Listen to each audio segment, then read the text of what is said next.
ഈ വീഡിയോയിൽ നമ്മൾ നോക്കാൻ പോകുന്നത് പ്രീമിയർ പ്രോയ്ക്കകത്ത് എങ്ങനെയാണ് ഡിഫറൻറ്റ് റെസൊല്യൂഷനുള്ള വീഡിയോ ഉപയോഗിച്ച് വർക്ക് ചെയ്യുന്നതെന്നാണ്. ഇപ്പോൾ നമ്മുടെ കയ്യിൽ ഒരു 4K വീഡിയോ കാണും, അല്ലെങ്കിൽ ഒരു 1080p വീഡിയോ കാണും. ഇതെല്ലാം നമ്മൾ ഉപയോഗിക്കാൻ പോകുന്നത് ഒരു സ്പെസിഫിക് ആയിട്ടുള്ള ടൈം ലൈനിലായിരിക്കും. അതായത് ഒരു 1080p ടൈം ലൈനുണ്ട്, അല്ലെങ്കിൽ ഒരു 4K ടൈം ലൈനുണ്ട്. നമുക്ക് ഇഷ്ടമുള്ള ടൈം ലൈനിൽ ഈ വീഡിയോസൊക്കെ എടുത്തിടാൻ പറ്റും. ഇപ്പോൾ ഞാനൊരു 1080p ടൈം ലൈനിലോട്ട് ഒരു 4K വീഡിയോ ഇട്ട് കാണിക്കാം. അതിന് മുമ്പ് ഞാനൊരു 1080p വീഡിയോ തന്നെ ഇട്ട് കാണിക്കാം. എന്നിട്ട് ഞാനാണ് ഇവിടെ സെറ്റിങ് കീപ്പ് കൊടുക്കാൻ പോവാണ്, കൊടുത്തിട്ടുണ്ട്. അപ്പോൾ നമുക്ക് വീഡിയോ നോക്കാം. വീഡിയോയ്ക്ക് പ്രത്യേകിച്ച് കുഴപ്പമൊന്നുമില്ല. നമുക്കാണെങ്കിൽ വീഡിയോ സെലക്ട് ചെയ്യാം, എന്നിട്ട് നമ്മുടെ എഫക്റ്റ് കൺട്രോൾ പാനൽ എടുക്കാം. ഇവിടെ നമുക്ക് സ്കെയിൽ നോക്കാം. സ്കെയിൽ 100 ആണ് കിടക്കുന്നത്.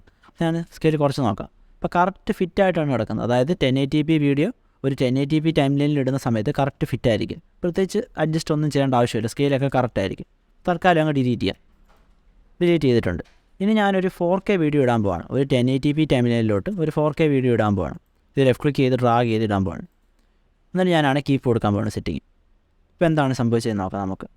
ഇപ്പോൾ നമുക്ക് കാണാൻ പറ്റുന്ന കാര്യമെന്ന് പറഞ്ഞാൽ ഈ വീഡിയോ സ്കെയിലായിട്ടാണ് ഇരിക്കുന്നത്. ശരിക്കുള്ള വീഡിയോ അല്ല നമ്മൾ കണ്ടുകൊണ്ടിരിക്കുന്നത്. അതായത് ഒരു 4K വീഡിയോയുടെ 1080p ഭാഗം മാത്രമേ നമ്മൾ കാണുന്നുള്ളൂ. അപ്പോൾ നമുക്കാണെങ്കിൽ ഈ വീഡിയോ സെലക്ട് ചെയ്യാം. എന്നിട്ട് നമ്മുടെ എഫക്റ്റ് കൺട്രോൾ പാനലിൻ്റെ അകത്ത് സ്കെയിൽ നമുക്ക് അഡ്ജസ്റ്റ് ചെയ്യാൻ പറ്റും. അപ്പോൾ സ്കെയിൽ നമുക്കാണെങ്കിൽ കുറച്ച് വെക്കാം. ഇപ്പോൾ നമുക്കാണെങ്കിൽ അറിയാം ഇത് 4K ആണ്, മറ്റേത് 1080p ആണ്. അതുകൊണ്ട് നമുക്കാണെങ്കിൽ ഇവിടെ ഒരു 50 ഇട്ട് കൊടുക്കാം. സ്കെയിൽ 50 ഇട്ട് കൊടുക്കാം. സ്കെയിൽ 50 ഇട്ട് കൊടുക്കുന്ന സമയത്ത് കറക്റ്റ് ഫിറ്റായിട്ടിരിക്കുന്നതാണ്. ഇതാണ് നമ്മൾ മനസ്സിലാക്കേണ്ട കാര്യം എന്ന് പറഞ്ഞാൽ. അപ്പോൾ നമ്മളാണെങ്കിൽ എപ്പോഴും ഒരു 4K വീഡിയോ ഇട്ടതിന് ശേഷം ഇവിടെ പോയിട്ട് ചെയ്യേണ്ടി വരും. ഇതിന് പകരം നമുക്ക് വേറെ എളുപ്പ വഴിയുണ്ട്. അതെങ്ങനെയാണ്? ഇപ്പോൾ തൽക്കാലം ഇതങ്ങ് ഡിലീറ്റ് ചെയ്യാം. എന്നിട്ട് ഞാൻ ഒന്നുകൂടി ഇടാൻ പോവാണ്. എന്നിട്ട് ഞാൻ കീപ്പ് കൊടുക്കാൻ പോവാണ്, കൊടുത്തിട്ടുണ്ട്. ഇതിൻ്റെ എളുപ്പ വഴി എന്ന് പറഞ്ഞാൽ ഇവിടെ പോയി ചെയ്യാതെ നമുക്കൊരു എളുപ്പ വഴി എന്ന് പറഞ്ഞാൽ ഇത് റൈറ്റ് ക്ലിക്ക് ചെയ്യുന്നു. എന്നിട്ട് നമുക്കാണ് ഇതിൻ്റെ അകത്ത് സെറ്റ് ടു ഫ്രെയിം സൈസ് എന്ന് പറഞ്ഞ ഓപ്ഷൻ ഉണ്ട്. ഇത് കൊടുക്കാം. ഇത് കൊടുക്കുന്ന സമയത്ത് ഓട്ടോമാറ്റിക്കായിട്ട് ഫിറ്റ് ആവുന്നതാണ്. പിന്നെ ശ്രദ്ധിക്കേണ്ട ഒരു കാര്യം എന്ന് പറഞ്ഞാൽ ഇവിടെ സ്കെയിൽ ഓട്ടോമാറ്റിക്കായിട്ട് തന്നെ 50 ആവുന്നതാണ്. ഇപ്പോൾ നമുക്കിങ്ങനെ ഏത് വീഡിയോ വേണേലും പെട്ടെന്ന് നമ്മുടെ ടൈം ലൈനുമായിട്ട് മാച്ച് ചെയ്യിക്കാൻ പറ്റുന്നതാണ്. ഇത് നമ്മൾ അറിഞ്ഞിരിക്കേണ്ട പ്രധാനപ്പെട്ട ഒരു കാര്യമാണ്. ഇനി ഞാനാണെങ്കിൽ ഇതങ്ങ് ഡിലീറ്റ് ചെയ്യുവാണ്. എന്നിട്ട് ഞാൻ ഈ ഒരു ടൈം ലൈൻ ക്ലോസ് ചെയ്യാൻ പോവാണ്. ക്ലോസ് ചെയ്തിട്ടുണ്ട്. ഇനി ഞാനാണെങ്കിൽ ഒരു 4K ടൈം ലൈൻ ഓപ്പൺ ആക്കാൻ പോവാണ്. ഞാൻ ആൾറെഡി ക്രിയേറ്റ് ചെയ്ത് വെച്ചേക്കുന്നതാണ് ഈ ഒരു ടൈം ലൈൻ. ഇനി ഞാൻ ചെയ്യാൻ പോകുന്നത് എന്താണ്? ഞാൻ ചെയ്യാൻ പോകുന്നതെന്ന് പറഞ്ഞാൽ ഈ ഒരു 4K വീഡിയോ എടുത്ത് ഇതിൻ്റെ അകത്തോട്ട് ഇടാൻ പോവാണ്. ഇപ്പോൾ ഞാനാണെങ്കിൽ 4K വീഡിയോ ഇട്ട് കാണിക്കാം. 4K വീഡിയോ ഇട്ടപ്പോൾ ഒരു കുഴപ്പമില്ല. ആൾറെഡി ഇത് ഫിറ്റായിട്ടാണ് ഇരിക്കുന്നത്. നമുക്ക് വേണമെങ്കിൽ സ്കെയിലൊക്കെ ചെയ്ത് നോക്കാം.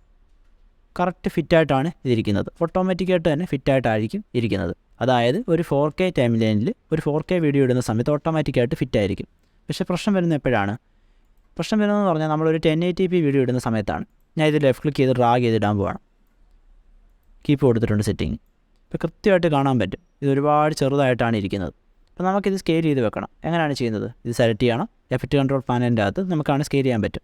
ഇവിടെ നമുക്കാണ് 200 കൊടുക്കാം. ഇരട്ടിയാക്കണം. ഇത് കറക്റ്റ് ഫിറ്റ് ആവുന്നതാണ്.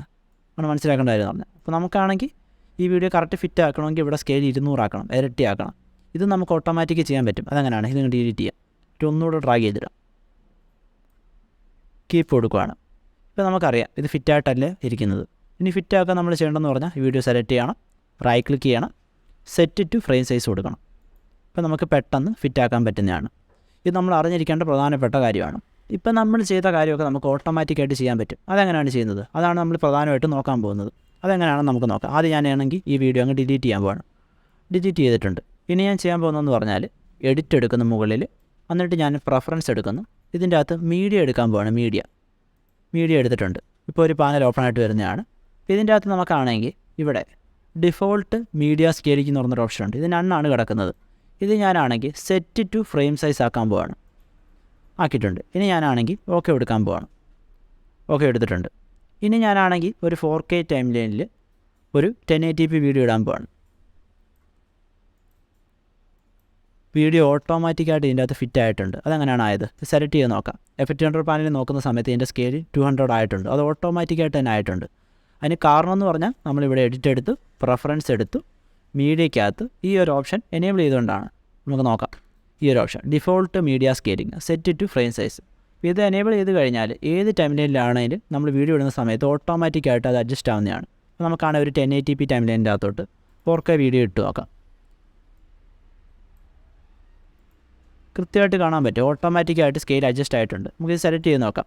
ഇവിടെ സ്കെയിൽ 50 ഓട്ടോമാറ്റിക്കായിട്ട് തന്നെ ആയിട്ടുണ്ട്. ഇത് നമ്മൾ അറിഞ്ഞിരിക്കേണ്ട പ്രധാനപ്പെട്ട കാര്യമാണ്. അപ്പോൾ നമുക്ക് എപ്പോഴും റൈറ്റ് ക്ലിക്ക് ചെയ്തിട്ട് സെറ്റ് ടു ഫ്രെയിം സൈസ് എടുക്കേണ്ട ആവശ്യമില്ല. നമുക്ക് സിമ്പിളായിട്ട് വീഡിയോയ്ക്കകത്ത് പോയിട്ട് നമ്മൾ സെറ്റിങ് അഡ്ജസ്റ്റ് ചെയ്ത് കൊടുത്താൽ മാത്രം മതി. ഇനി നമ്മൾ അറിയേണ്ട വേറൊരു കാര്യമുണ്ട്. നമ്മളിത് റൈറ്റ് ക്ലിക്ക് ചെയ്യുന്ന സമയത്ത് നമുക്കറിയാൻ പറ്റും ഇവിടെ സ്കെയിൽ ടു ഫ്രെയിം സൈസ് എന്ന് പറഞ്ഞ വേറൊരു ഓപ്ഷൻ ഇവിടെ കിടപ്പുണ്ട്. അതെന്താണ്? അതെന്താണ് നമുക്കിനി നോക്കാം. അപ്പോൾ ഞാൻ ചെയ്യാൻ പോകുന്നത് എന്താണ്, ഇതങ്ങ് ഡിലീറ്റ് ചെയ്യാൻ പോവാണ്. 4K ടൈമിൽ ഞാൻ ക്ലോസിങ് ചെയ്ത് കളയാൻ പോവാണ്. ക്ലോസ് ചെയ്തിട്ടുണ്ട്. ഇപ്പോൾ 1080p ടൈമിലാണ് നമ്മൾ നിൽക്കുന്നത്. ഇനി ഞാനാണെങ്കിൽ ഒരു ഇമേജ് എടുത്ത് ഡ്രാഗ് ചെയ്തിടാൻ പോവാണ്. ഇവിടെ ഒരു റെസൊല്യൂഷൻ കൂടിയ ഒരു ഇമേജ് ഇതിൻ്റെ അകത്തോട്ട് ഡ്രാഗ് ചെയ്തിടാൻ പോവാണ്. ഇപ്പോൾ 1080p ടൈമിലാണ് ഡ്രാഗ് ചെയ്തിടാൻ പോകുന്നത്. അപ്പോൾ നമുക്കാണ് ആദ്യം ഇതങ്ങ് ഡിലീറ്റ് ചെയ്യാം. എന്നിട്ട് നമുക്കാണ് നമ്മുടെ സെറ്റിംഗ് പഴയ പോലെ ആക്കാം. എഡിറ്റ് എടുക്കാം, റെഫറൻസ് എടുക്കാം, മീഡിയ എടുക്കാം. എന്നിട്ട് നമുക്കാണ് നമ്മുടെ സെറ്റിംഗ് അങ്ങ് പഴയ പോലെ ആക്കാം.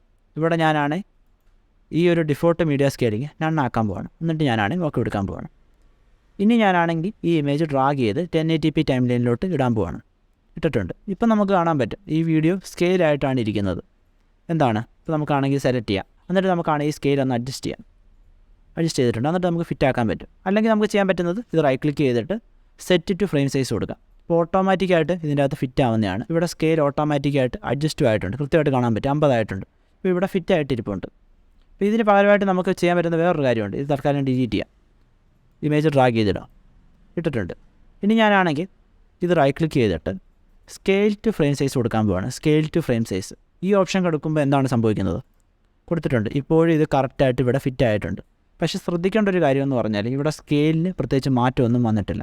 അതിൻ്റെ അർത്ഥമെന്ന് പറഞ്ഞാൽ ഈ ഒരു ഇമേജ് ഈ ഒരു ടൈം ലൈനിൻ്റെ റെസൊല്യൂഷനുമായിട്ട് കൺവേർട്ട് ആയിട്ടുണ്ട്. അതായത് ഒരു ഹയർ റെസൊല്യൂഷനുള്ള ഇമേജ് ഒരു ചെറിയ റെസൊല്യൂഷനിലോട്ട് കൺവേർട്ട് ആയിട്ടുണ്ട്. അതുകൊണ്ട് തന്നെ ഇതിൻ്റെ ക്വാളിറ്റി ലോസ് ആയിട്ടുണ്ട്. പിന്നീട് നമ്മളിത് സ്കെയിൽ ചെയ്യുന്ന സമയത്ത് ഇതിൻ്റെ റെസൊല്യൂഷൻ കുറവായിരിക്കും. അതാണ് ഒരു കുഴപ്പമെന്ന് പറഞ്ഞാൽ. അതുകൊണ്ട് തന്നെ നമ്മൾ എപ്പോഴും ചെയ്യേണ്ടതെന്ന് പറഞ്ഞാൽ റൈറ്റ് ക്ലിക്ക് ചെയ്തിട്ട് സെറ്റ് ടു ഫ്രെയിം സൈസ് ആണ്. അതുകൊണ്ടാണ് നമ്മൾ ഇതിൻ്റെ അകത്ത് എഡിറ്റ് എടുത്തു, പ്രിഫറൻസ് എടുത്തു, മീഡിയ എടുത്തു. ഇതിൻ്റെ അകത്ത് നമ്മളാണെങ്കിൽ default media scaling set to frame size ആണ് കൊടുത്തത്. നമ്മൾ സ്കെയിൽ ടു ഫ്രെയിം സൈസ് കൊടുക്കാത്തതിന് കാരണം അതാണ്. നമ്മളിങ്ങനെ ചെയ്യുന്ന സമയത്ത് സ്കെയിൽ ടു ഫ്രെയിം സൈസ് ആണ് കൊടുത്തതെങ്കിൽ ഈ സ്കെയിൽ ആവുന്ന സമയത്ത് ഇതിൻ്റെ റെസൊല്യൂഷൻ കുറയുന്നതായിരിക്കും. അത് നമ്മൾ പ്രത്യേകം അറിഞ്ഞിരിക്കേണ്ട ഒരു കാര്യമാണ്. ഞാൻ ഒന്നുകൂടെ കാണിച്ചു തരാം. ഇമേജ് ഡ്രാഗ് ചെയ്തിടുന്നു. എന്നിട്ട് നമ്മളെ റൈറ്റ് ക്ലിക്ക് ചെയ്യുന്നു, സ്കെയിൽ ടു ഫ്രെയിം സൈസ് കൊടുക്കുന്നു. ഇപ്പോൾ ഇതിൻ്റെ റെസൊല്യൂഷൻ കുറഞ്ഞിട്ടുണ്ട്. കാരണം എന്ന് പറഞ്ഞാൽ ഇവിടെ സ്കെയിലിന് പ്രത്യേകിച്ചൊന്നും മാറ്റം വന്നിട്ടില്ല. സ്കെയിൽ പഴയ പോലെ തന്നെയാണ് ഇരിക്കുന്നത്. പക്ഷേ ഇമേജ് ഇതിനകത്ത് ഫിറ്റും ആയിട്ടുണ്ട്. അതിൻ്റെ അർത്ഥം എന്ന് പറഞ്ഞാൽ ഈ ഒരു ടൈം ലൈൻ റെസൊല്യൂഷനിലോട്ട് ഇമേജ് മാറിയിട്ടുണ്ട്. അതായത് 1080pയിലോട്ട് ഇത് മാറിയിട്ടുണ്ട്. ഒരു വലിയ റെസൊല്യൂഷനുള്ള ഇമേജ് ആയിരുന്നു.